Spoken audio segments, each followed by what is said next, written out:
having a good day. This is not my subject of the day, but before we get to it, I figured it'd just be a good chance to kind of show it off. Good chance to show the leaf reduction that can be done. I hard pruned and wired this around 6 weeks ago. Just what it's looking like now with the small leaves on there. I think it looks pretty good. Thought it'd be a good chance to look at it. And then there is a look at the back side as well. Alright, and then that leads us to today's intended subject of the day. You can see I haven't touched this tree. This is the exact same type of tree. I got it from the same nursery at the same time. So sometimes with Ficus Microcarpa, it's hard to tell exactly which, say, named cultivar you have or whatever, but I'm sure that these were all together from the same nursery and everything. And I haven't touched it since May. So you can see, a lot more concentration of foliage, and then also just how much, bigger the leaves are when you haven't worked it for a little while. That's the intended front.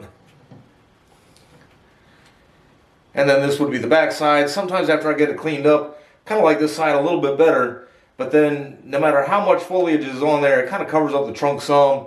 And if you notice, on this side here, you can kind of see a little more clearly the trunk line and everything with it. So I'll probably stick with as I kind of work it, thinking of this side as the front. You can always change it at some point. It's just in a training pot. So one interesting thing I did, this did get slightly beat up in the hurricane. Not so much the leaves and everything, but the pot got broken a little bit.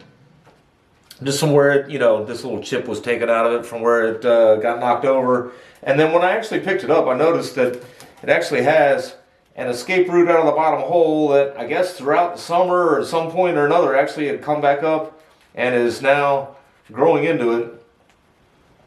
I'll probably leave that for a little while just to, see what happens. I don't think it'll hurt the tree at all.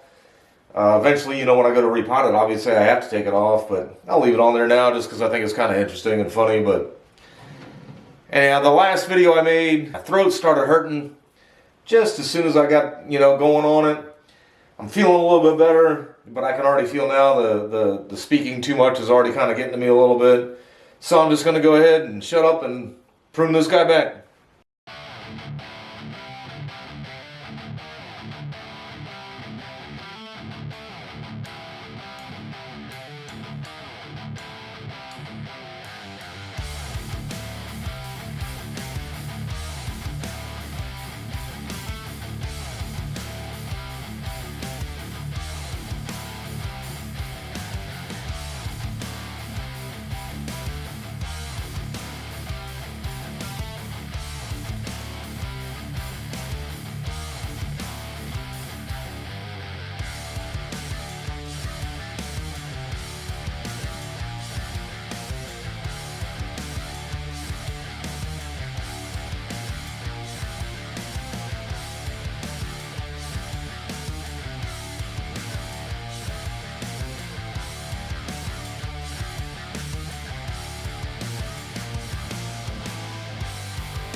And there's where we are now. There's that wound I cleaned up. I cleaned up the other ones a little bit more. That one probably needed just the most work. This has been in this pot since March of 2020. I did buy it in March of 2019 like the rest of them.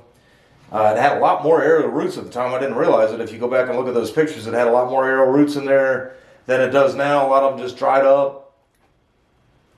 In hindsight, you know, I kind of wish I would have chopped it off, maybe right in here. I didn't because of this aerial root here that is underneath all these other ones. Of course, it just would have died and then just left a little gap in there. They would have closed the gap, or just, you know, been hanging off the tree a little more, like say like this one would be. But I mean, at this point here, I've been, you know, since it has been in there for close to 3 years, 2.5 years, I'm gonna work it the way I got it.